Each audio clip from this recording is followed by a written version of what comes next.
A nice rainy day in Florida, kind of peaceful. We need it. Today we're going to start off with some Fabricating, that brake line clip thingy for the driver's side axle tube. There should be a thing right here that looks like that.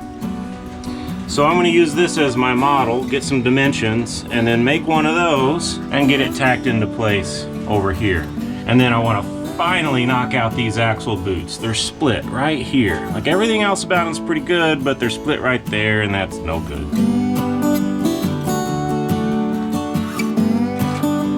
So here's our little clippy. Let's find some comparable sheet metal to cut this out of. That's pretty thick. Got this little gauge thingy do. 1/8 of an inch. Wow. Alright, let's find some 1/8 of an inch steel. So here's a piece that looks like it might fit the bill. This is just some 2" by 1/8 inch flat stock. Just a cutoff. There we go. That'll do it. So I'll get this laid out and then we'll start cutting on it to make it look like the drawing.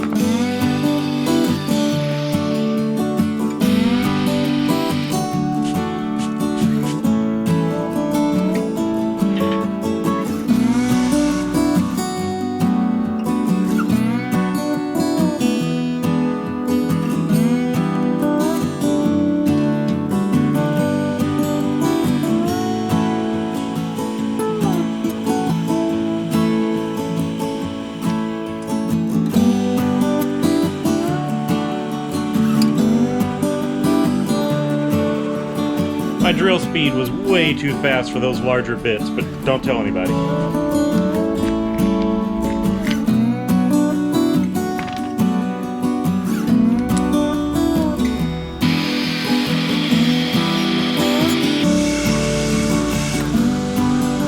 So I'm going to clean up this area and then get this guy spot welded in.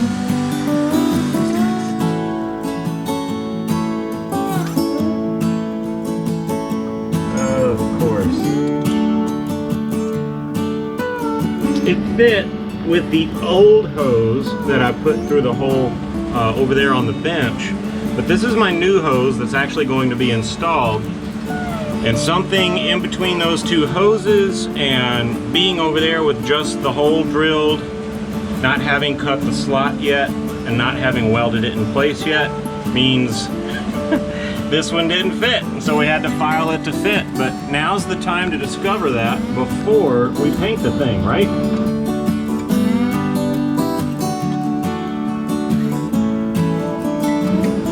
So we got it. Now it's all mocked up. We know that our part's gonna work.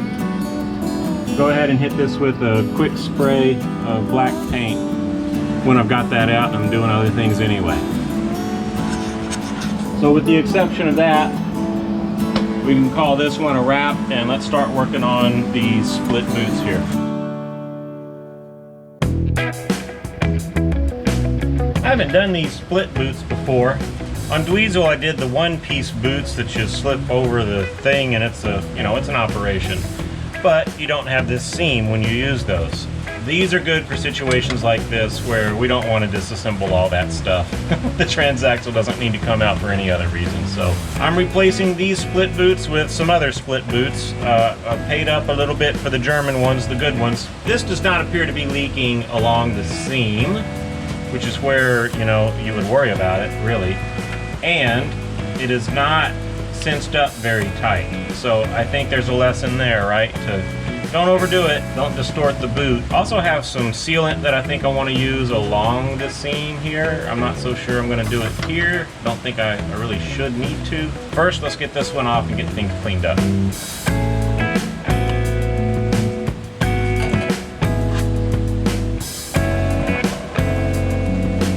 So here was the problem. Down on the bottom, just leaking a little bit. And look at that, they didn't use sealant. Maybe it's not critical. Well, these clamps seem like they're in pretty good shape. I think I'll just reuse them. This is an old tube of sealant that's kind of dried up near the tip. So I poked a hole in the end of it and I'm using what isn't dry. Then I'll just pitch it. What's cool about what we're doing right now is we're putting stuff back together. We're not cleaning up parts, we are assembling parts. That's always a good sign. That's, you know, probably as much as I need.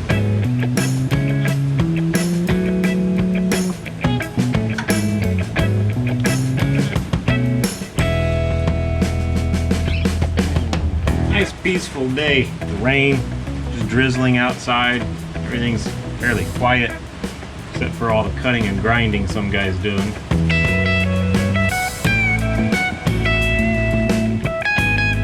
The Bentley says put the seam horizontal.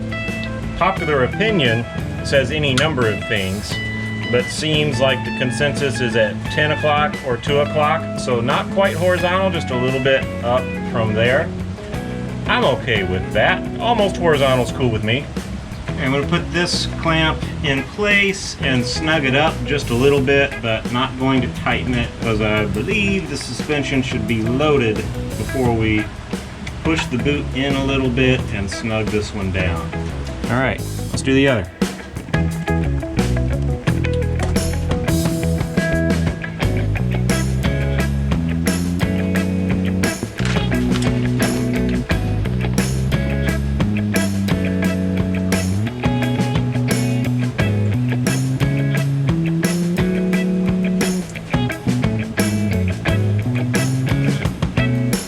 I'm going to go ahead and put just a quick coat of paint on this bracket that we welded on earlier today and let it dry while I'm working my way to it for the metal line and all that good stuff.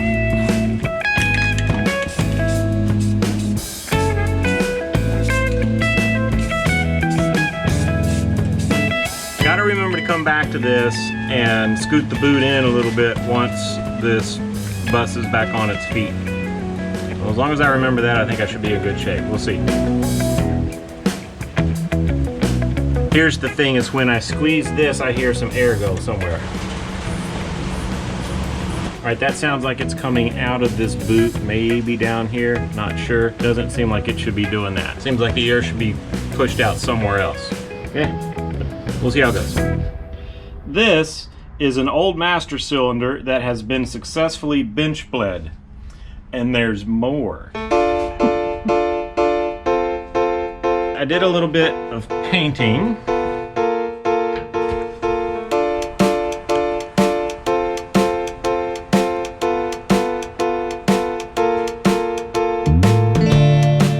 I'm particularly proud of this arrangement. Got kind of artsy. So we have the front shift rod, accelerator pedal, brake master cylinder push rod, the e-brake handle, e-brake parts, accelerator parts, shifter, stuff, right? So got a whole bunch of things painted. So that was last night and they're still curing, but those are kind of doodads and don't necessarily need to look awesome. I just wanted to get something on them to keep them from rusting. And so when I'm ready to install them, I'm going to install them. In the meantime, also have brake parts. It looks like an awful mess, but these brake parts are as ready to go back on as they're gonna be.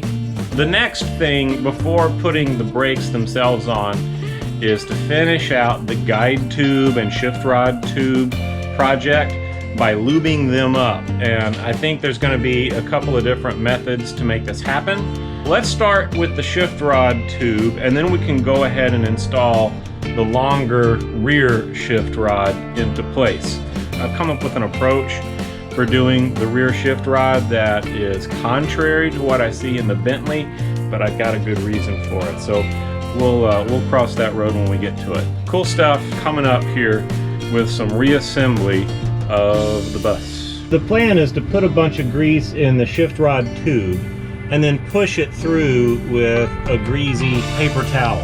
May run through a few times to get it nice and evenly distributed down all of the shift rod tube. This is an old tube from a grease gun. You never get to use all of it. So for something like this where I'm not terribly concerned about contamination, that's good to use the rest of this stuff. So I'm gonna try and avoid some waste and push it all through.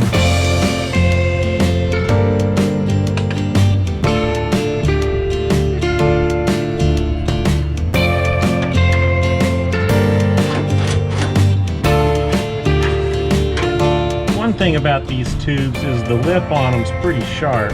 I have cut myself on that before, so if you try this, be careful. Those things will slice you open, and it's kind of gross, really. You can actually feel it change as the paper towel passes through the tube. It's still distributing that grease through. I'll go another couple times here.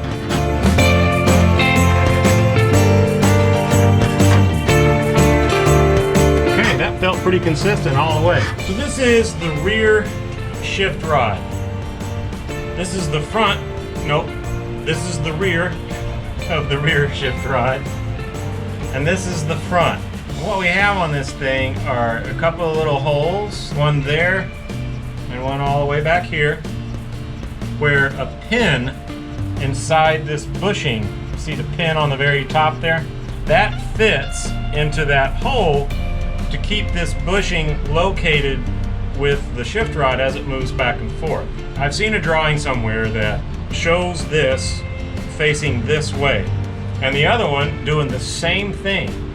And I believe it's that way because you're supposed to install this from the transaxle in. The transaxle is supposed to be removed and the shift rod is supposed to be pushed in to the shift rod tube from the back. And so that means that this would go in nice and easy instead of going backwards and scraping off any grease that's in there or catching on something or whatever, right? Well, my transaxle is installed. I think I'm gonna put mine this way because my shift rod is coming from the front. So that's my executive decision for the day, to reverse these because I'm pushing the rod in the opposite direction. Now let's see how it goes.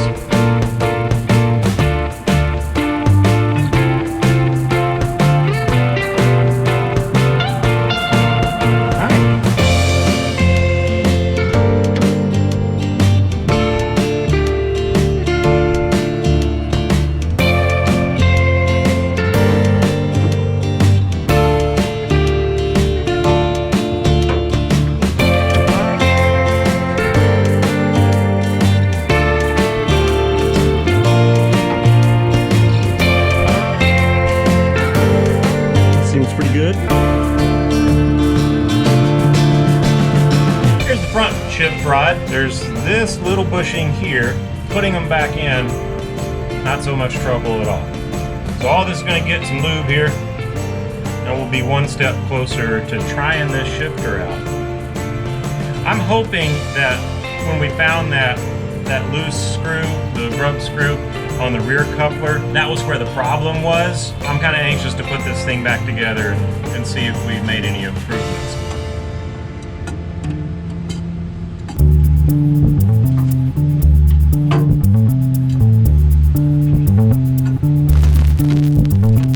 Nice and snug. That's cool. The last one was a little loose, so that tells me we've made a further improvement here. Great. Let's go get the two joined together here. So I'll have to come back and safety wire this once I know everything's cool. Okay, something is clearly wrong. The hole is on the top, and that's not right. I think I got it in the wrong one on the front. Let's go check it. Yeah. Over here. Let's get him lined up. 50-50 chance I got it wrong. Okay, let's go back.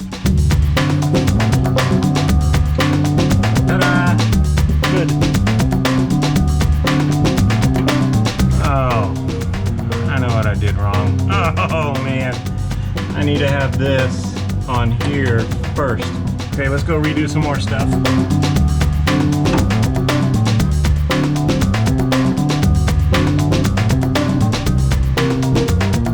Well, that sure feels a lot more solid than it did.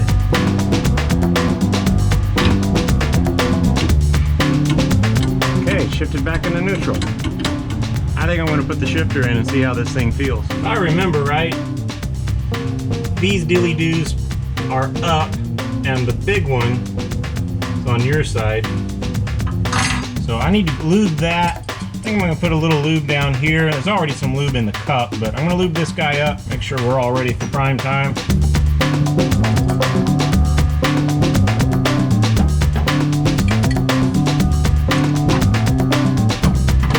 Oh, I should have cleaned those threads out. You always forget something. Yeah, still wants to be a little bit that way.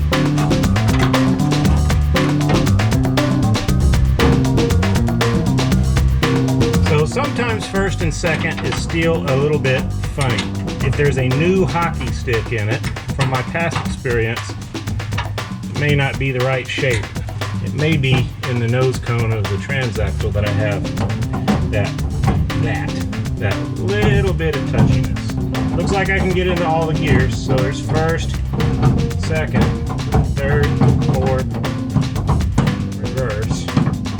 All right, we'll play with that. Finishing touches.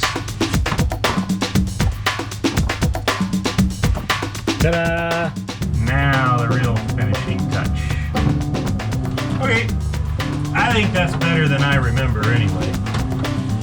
Certainly cleaner and has all of its parts and the screws are tight, so that's good. Next, I'm gonna go ahead and get the swing lever arm back in place. This way I can pretend drive again with real pretend steering.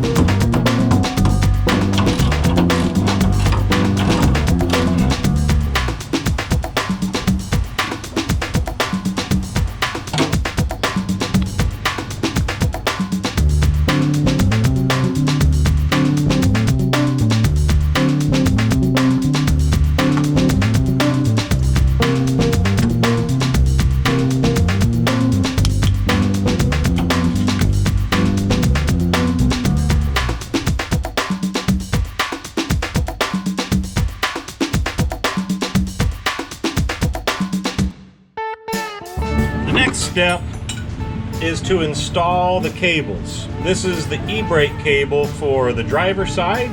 There's another one just like it on the other side. So I want to get these things installed along with throttle cable and the clutch cable.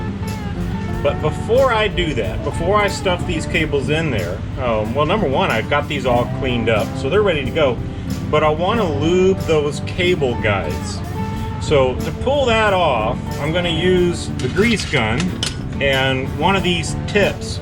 I use this one in the cable guide tube itself, but they make ones that can hurt you. This is this tiny little thing. Now this one is meant to be poked through a rubber boot to grease like a tie rod end or a ball joint or something that doesn't have a Zerk fitting on it. Of course it leaves a hole in the boot, but that's better than it being dry. So you can get some more life out of a quote-unquote lifetime ball joint by poking the boot with this and squirting a little bit of grease in there. I'm going to use this one to lube the portion of the cable guide that is not permanently installed on the vehicle, and that's this part, right? This flexible part here. Another way I could do this one would be by sliding it down further, greasing the cable itself, and then sliding it up into place. And that's probably good enough, but I'm going to try this since I have it. And then we'll use the more blunt needle on the cable guides themselves. I got another idea for dispersing it, right? I'm only going to be able to squirt that to the very end of the cable guide, so I'm going to have to get that smushed all the way through the cable guide. But all right, so let's try this. Let's try this little needle trick. Easy to break these things. I've done it before.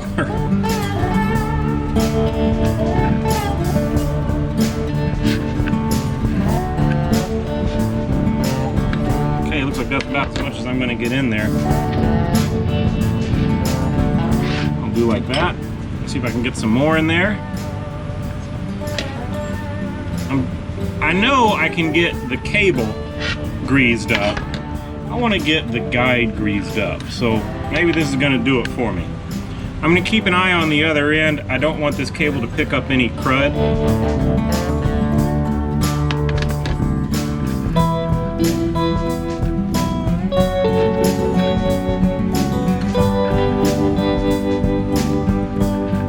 So this cable is coming out the other end, at least partially lubed. That feels like it should.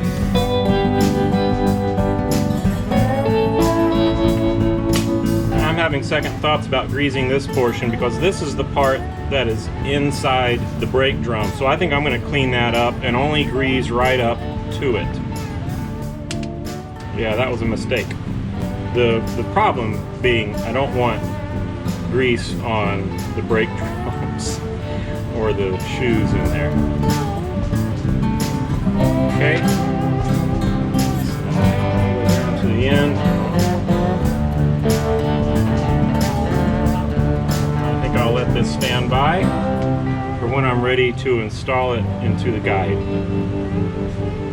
Let's go squirt some grease into the cable guide now. This is the throttle cable.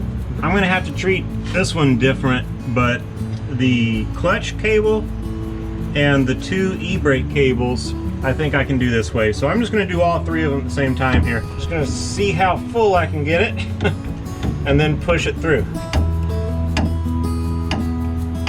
That should be pretty good. Come over here and get the other e-brake.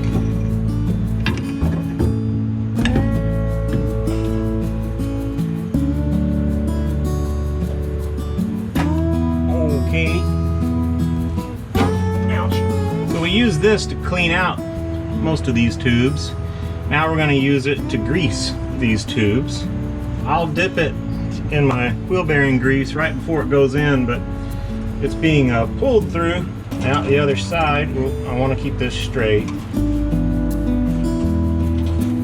think we might be through the other side. I'm going to go pull a little bit. Well, no, not quite there. I think we're at the bend at the very end.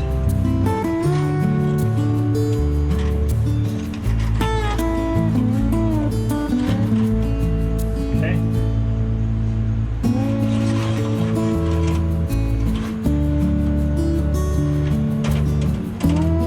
So the wire came through really greasy, which I take as a good sign. That means that the grease we put in here, oh shoot, made it all the way. Great. I can't do nothing without getting it all over me. That's been your redneck moment under the bus. Oh, this is gonna make such a mess.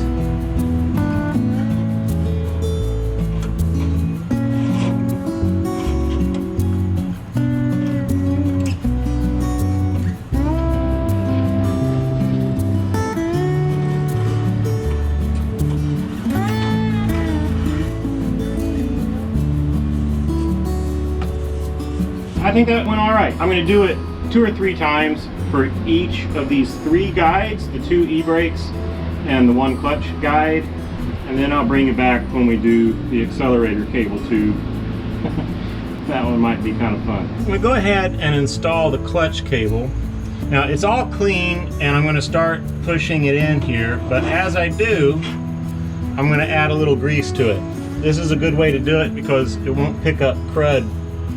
If I try to pre-grease it, between greasing it and getting it here, I'd probably get it dirty. So I'm going to do it like this. Okay, I'm through. So I'm just going to stop there. Then we'll do, I guess, e-brakes. The e-brake cables, or parking brake cables, go in from the back. So let's go back there.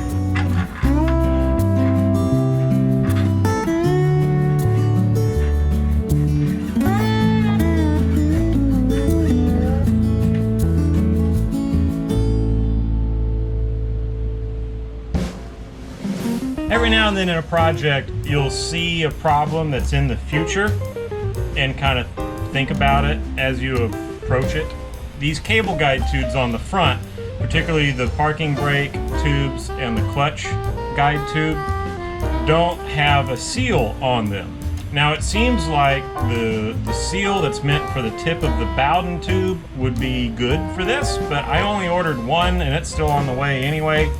So I'm gonna see if I can come up with something else. Now I did play around with a couple of different sizes of heat shrink, just what I had laying around, and ultimately I wasn't happy with it, so I'm trying something else. I have some heater hose here that I believe is 5/8. Yeah, this is 5/8. I'm cutting a 2-inch long piece. The idea here is for this to fit over the end of that tube, cable tie around this to snug it up, a decreasing series of tubes for half of it. So I'm gonna put it together and just show you under the bus. Now for the clutch cable, it's got that big clevis thingy, receiver thingy on the end of it. I'll have to slice these. This will just, ran off to that magical place under the workbench. This will fit over the clevis thingy. This will not. For the clutch, I'll have to slice these, and then the smallest sizes I'll have to slice for the e-brake. There's 1 inch. 1 inch.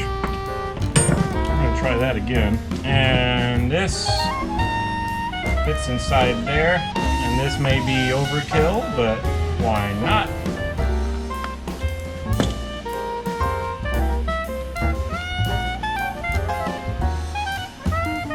This will sit about right there, and the cable guide tube comes up to about right there. This, of course, be inside there. So let's go see if this has any chance of working at all.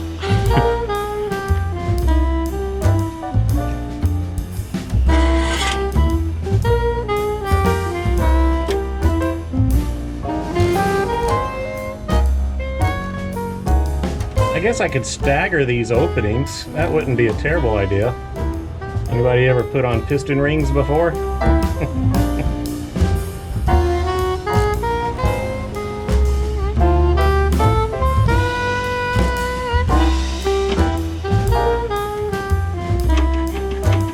For this one, I was able to use a smaller outside diameter outside tube. That'll be kind of snug. So I should not need a cable tie here. And I was able to limit to just 2 more tubes.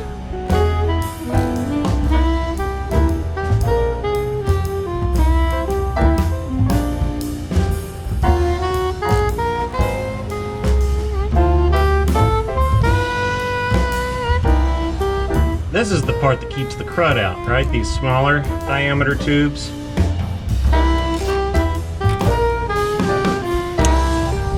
Cool, that was a lot less trouble.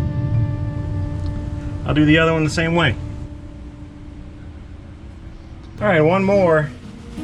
Gonna lube up the accelerator cable guide tube.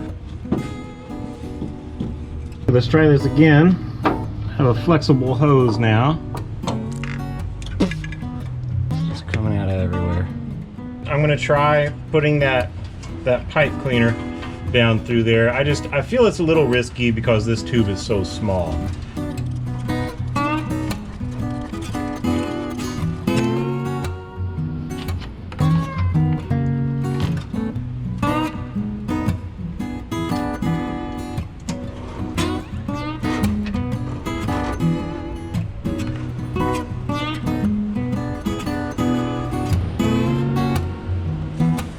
Okay, whoa. Whoa, that's a lot of grease. Where did all that come from? Well, it looks like we made it, so great. Gonna grab the accelerator cable and install it. Yay! I'll be glad to be on to another part of this project. So after this, we'll put all the pedals in. And then we'll start working on brakes, I guess. That'll be cool.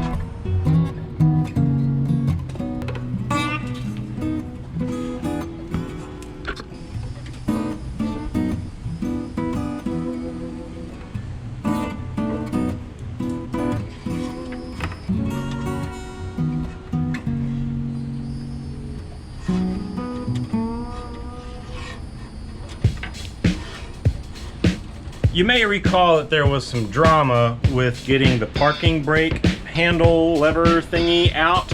We had to cut the pin that served as the pivot point for that e-brake handle. So this has been repaired. The handle has been repainted. I think we're all set to put all this stuff back together. But I had to replace that pin. Now they're available. I found this on the Samba. A guy named JeremyRockJock makes pretty cool stuff and makes this pin for the e-brake that comes with a Zerk fitting. I'm going to clean it up a little bit and we'll install this and be able to grease that pivot point. Probably not necessary, but pretty cool and kind of speaks to the things that I like. So I went ahead and splurged on the thing. I'm going to pre-lube a couple of things just to make sure that it works nice and smooth. There's a little doodad right here that needs to be just right. I'm going to hold it like this. The teeth need to point down and need to be on this side over here. And there's a little hook on the end of this rod that goes underneath it. You'll figure it out. The little cutout on your left hooks onto a part of the body. So I want that to be facing kind of this way-ish. So I'll just throw this little piece in there and let the geared thing, the tooth thing, hold it in place. All right, so when I push the button, it releases this, and when I let go of the button, it holds it, right? So that's your e-brake doing its thing. That's not right.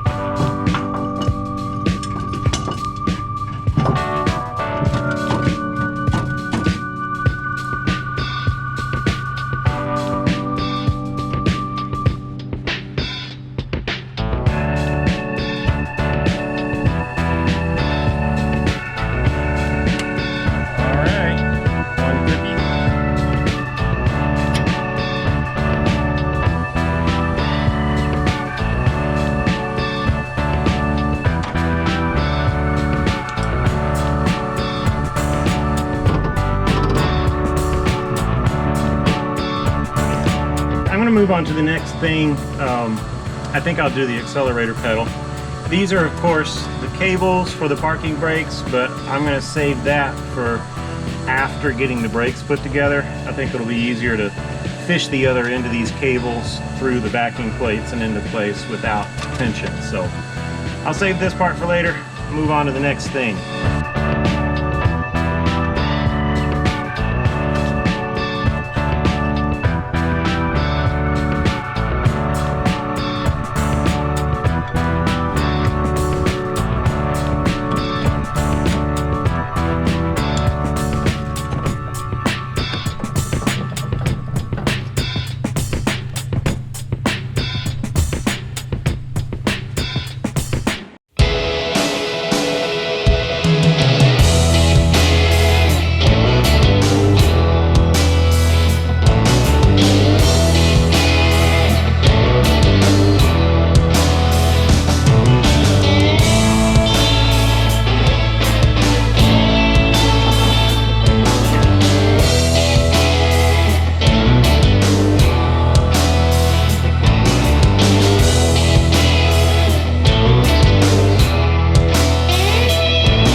Wow, it's really happening.